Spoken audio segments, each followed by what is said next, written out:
नमस्कार, एनकेएम न्यूज़ में आपका स्वागत है।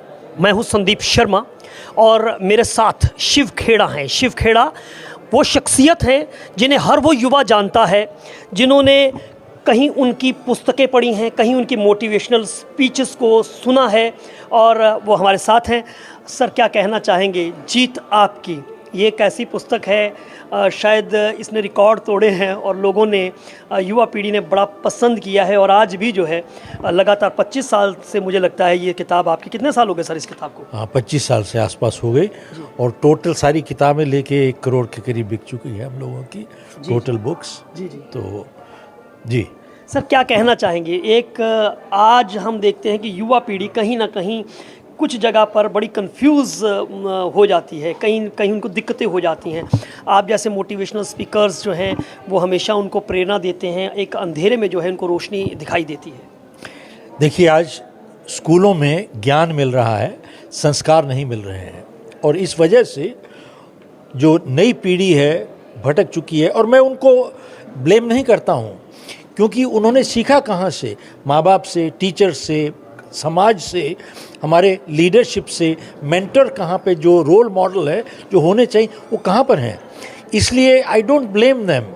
और मेरी जो एक नई किताब निकली है उसमें लिखा है, जो a positive person with a positive attitude, उसको आप रोक नहीं सकते साहब, और नेगेटिव एटीट्यूड वाले इंसान की आप मदद नहीं कर सकते। You can not help them, उसकी मदद ही नहीं कर पाओगे आप। और बात यह है कि हर एक आदमी कहता है कि I want to have extraordinary income, I want to have extraordinary life, I want to have extraordinary success. लेकिन उनको अपने आप से ये पूछना है कि भैया, क्या आप एक्स्ट्राऑर्डिनरी इंसान हो? क्या आप एक्स्ट्राऑर्डिनरी कमिटमेंट आपके अंदर है? क्या आप एक्स्ट्राऑर्डिनरी काम मेहनत करना चाहते हो? क्या आपके अंदर एक्स्ट्राऑर्डिनरी ईमानदारी है? क्या आपकी एक्स्ट्राऑर्डिनरी रिलेशनशिप है लोगों में? जब तक आपके अंदर एक्स्ट्राऑर्डिनरी ये सब चीज़ें नहीं होंगी, आपको ज़िंदगी में कोई चीज़ एक्स्ट्राऑर्डिनरी नहीं मिलेगी। तो इसलिए पहले इंसान को कुछ बनना होता है हासिल करने से पहले। लेकिन आज लोग हासिल करना चाहते हैं और आज का टाइम ऐसा आ गया है कि इंस्टेंट टी, इंस्टेंट कॉफ़ी का ज़माना आ गया है। जी। आज लोग कहते हैं कि साहब अभी मेरे को अभी सक्सेसफुल मिल जाए, ओवरनाइट ये मिल जाए। आज के जो लोग निकल रहे हैं स्कूल कॉलेज से, MBA से, 90% को आप एम्प्लॉयमेंट नहीं कर सकते। They are not employable. और सबसे बड़ी बात यह, क्योंकि डिग्री है उनके पास, वो शुरुआत ही करना चाहते हैं एज CEOs। वो कहते हैं मैं शुरू भी CEO से करना है। ऐसा होता नहीं है। इसी वजह से ये स्थिर नहीं रहते हैं। एक जॉब से दूसरी जॉब से तीसरी जॉब ये मूव करते जा रहे हैं। ये सोचते हैं this is progress, this is really not progress. एक सवाल पूछना चाहूँगा मैं जी। अभी हाल ही में बोर्ड के, CBSE बोर्ड के जो रिजल्ट्स हैं वो आए। दिल्ली में 3 घटनाएं जो हैं वो हुई हैं। 3 बच्चों ने सुसाइड कर लिया, आत्महत्या कर ली। ऐसी क्या वजह लगती हैं कि बच्चे जो हैं वो इस तरह का एक्सट्रीम स्टेप जो है वो उठाने के लिए मजबूर हो रहे हैं? क्या वजह क्या लग रही हैं? क्या उसे समाज, उसे परिवार, उसे माँ बाप, उसे हमारी सरकारें समझ नहीं पा रही हैं? आपने बिल्कुल ठीक कहा है कि हमारी सरकार समझ नहीं पा रही है। देखिए, दुख की बात यह है 99% वाले को एडमिशन नहीं मिलती है, 40% वाले को एडमिशन मिल जाती है, उसकी रिजर्वेशन हो चुकी है, कहीं ना कहीं उसको मिल जाएगी।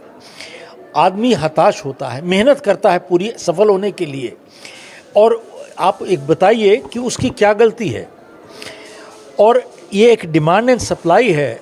डिमांड इतनी है, लोगों को सीट नहीं मिलती है, सप्लाई आपको पूरी क्यों नहीं करते हैं आप?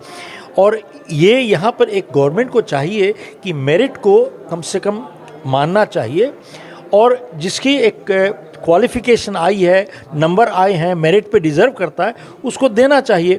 बल्कि मैं तो यही कहूँगा कि रिज़र्वेशन का आधार आर्थिक होना चाहिए और जातीय धर्म होना ही नहीं चाहिए। ये सरासर गलत है। और ये अगर ऐसे ही चलता रहा, आपस के अंदर ये दुश्मनियां पैदा कर रहा है, हेट्रेड पैदा कर रहा है, घृणा पैदा कर रहा है, और इसी तरीके से चला we will see one more partition during our lifetime. आरक्षण खत्म होना चाहिए, सब आर्थिक आधार एकदम पर आरक्षण एकदम एकदम खत्म होना चाहिए, आर्थिक आधार पे होना चाहिए। लेकिन आप हर इलेक्शन देखिए, अभी कर्नाटका की इलेक्शन हुई, वहाँ पर और रिजर्वेशन करा रहे हैं और बढ़ा रहे हैं।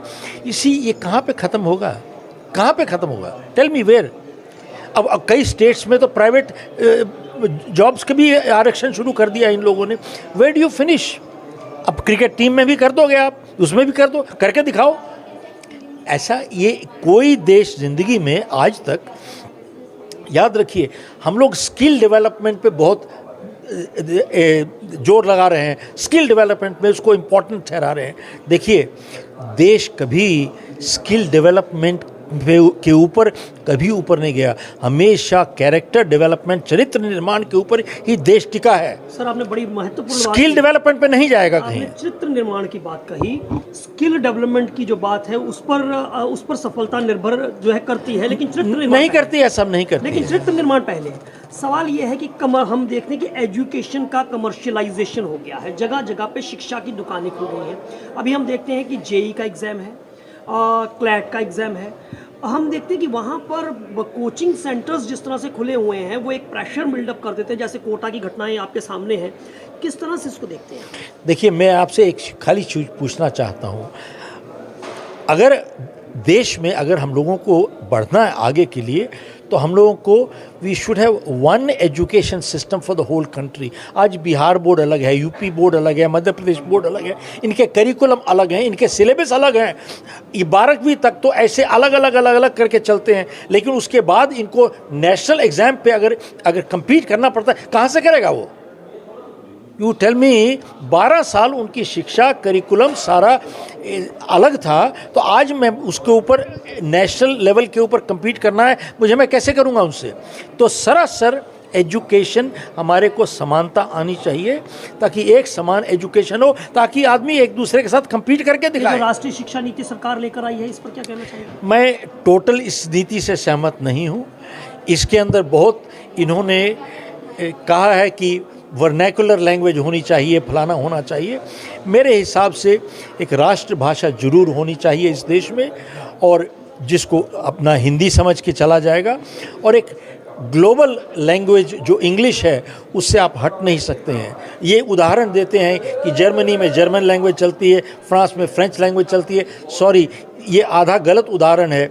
जब भी उनको इंटरनेशनल ट्रांजैक्शन करनी पड़ती है, they always talk in English and they transact in English. Even China, वो चाइनीज़ करते हैं, मैंड्रीन करते हैं, लेकिन जब इंटरनेशनल ट्रांजैक्शन है, it is all done in English. तो बात ये है, आप अपने लोगों को आज दुनिया में दुनिया एक बहुत छोटी हो चुकी है, और अगर इसको कनेक्ट करना है किसी तरीके से, तो हमारे को we must make English as a national, as a compulsory language. So is Hindi. आज का हाल ऐसा हो गया है, मैं हाल ही में कोचीन में था, तो मैं वहाँ पर हिंदी तो बात करने की मतलब ही नहीं है, कोचीन में कोई समझता नहीं है। फिर मैंने उसको बोला कि मैं इंग्लिश में बोलूँ क्या? यहाँ इंग्लिश सब समझते हैं? तो बोले इंग्लिश भी नहीं समझते हैं, यहाँ पर तो मलयाली लैंग्वेज समझते हैं। तो मलयाली, मैंने कहा सब समझते हैं? बोले साहब ऐसा है कि केरला का बॉर्डर ख़त्म होता है ना, वहाँ से तमिलनाडु शुरू होता है। सिर्फ 5 किलोमीटर आसपास के दोनों बजे जो एरिया है, वो आपस में एक दूसरे से बात कर सकते हैं। उसके बाद 5 किलोमीटर ख़त्म होता है, वो वहाँ पर लैंग्वेज तमिल की लैंग्वेज है, यहाँ पर मलया की है, कोई आपस में बात ही नहीं कर पाते। बताइए कैसा देश है साहब, कैसा देश है जहाँ लोग एक दूसरे से 5 किलोमीटर के बाद बात नहीं कर पाते? यही देश बनाया है आप लोगों ने 75 साल के बाद। अभी हाल ही में कोयम्बटूर में टेक्सटाइल मिल्स को लेबर मिलनी बंद हो गई, तो उन्होंने बिहार से लेबर मंगाई। अब बिहार की लेबर जो है उनको तमिल नहीं आती, तमिल ने कोई हिंदी नहीं आती है। अब वहाँ पर स्कूल खोला है उन्होंने पहले लैंग्वेज सिखाने के लिए। Look at this. ये हम लोगों को क्या आंखें बंद है क्या लोगों की? दिख नहीं रहा है क्या हो रहा है? ऐसा है, बुनियादी तौर पे हम लोगों को कई चीज़ ठीक करनी है। आखिरी सवाल पूछूंगा सर। वैसे तो कहते हैं कि कोस कोस पर बदले पानी, 4 कोस पर बानी, 4 कोस के बाद बानी बदल जाती है। एक राष्ट्रीय भाषा होनी चाहिए जो सबको आए, जो सबको एक सूत्र में पिरोए पूरे भारत को। और दूसरी बात जो आपने महत्वपूर्ण पहलू पर बात की है वो चरित्र निर्माण की बात की है। स्वामी विवेकानंद ने भी यही बात कही थी कि सबसे पहली बात जो है वो किसी भी व्यक्ति का अगर राष्ट्र का निर्माण करना चाहते हैं तो व्यक्ति के चरित्र का निर्माण कीजिए। बिल्कुल।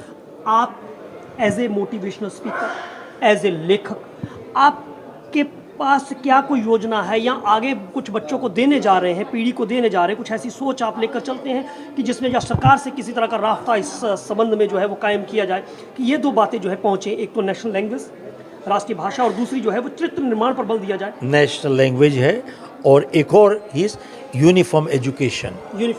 यूनिफॉर्म एजुकेशन, तब एक दूसरे के साथ आदमी compete कर सकते हैं। और नंबर 3, आरक्षण का आधार आर्थिक होना चाहिए, जातीय धर्म बिल्कुल नहीं होना चाहिए, क्योंकि जो मेरिट के ऊपर है उनको निराश कर देता है, निराश करके वही आत्महत्या करते हैं। यही देखते हैं और क्या है।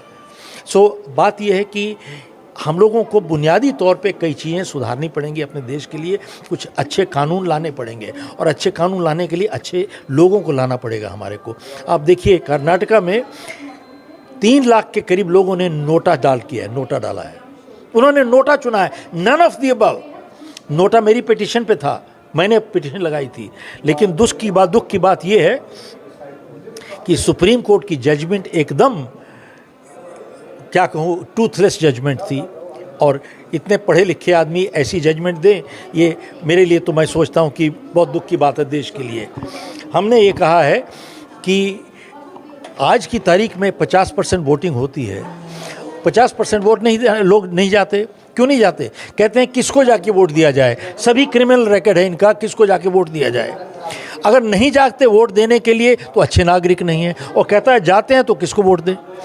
तो क्या करते हैं, जाके वहाँ पर या जाति या धर्म के ऊपर वोट दे देते हैं, या सबसे कमज़ोर क्रिमिनल को जिता देते हैं।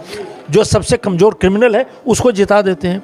अब सबसे कमज़ोर क्रिमिनल जीत गया, अब उसको पावर मिल गई। अब जो कमज़ोर क्रिमिनल था, अब वो पावर मिल गई, अब वो सबसे स्ट्रॉन्ग क्रिमिनल बन गया। क्या इसी को डेमोक्रेसी कहते हैं? क्या आप चाहते थे उनको जिताना? Does he represent you? This is the biggest joke of democracy. तो मैं कहता हूं कि NOTA should be treated as a candidate, उसको कैंडिडेट समान मानना चाहिए। अगर नोटा के यहाँ पर वोट ज़्यादा लगती है, आज 90% वोट नोटा को मिले और 2% किसी को मिले, 2% वाला जीत जाता है। तो मैं कहता हूं अगर नोटा जीते तो इन सब कैंडिडेट को उस एक कॉन्स्टिट्यूएंसी से, उस एक इलेक्शन के लिए डिस्क्वालीफाई कर देना चाहिए। और उससे क्या होगा, कभी वैक्यूम नहीं कहीं रहेगा, खाली नहीं रह सकता। ऑटोमेटिकली 31 दिन के अंदर नई इलेक्शन होगी, नए लोग आएंगे। और ये जो पॉलिटिकल पार्टीज जो हैं आज क्रिमिनल्स को खड़ा कर देती हैं, अरे जीतने का चांस इसका बहुत है।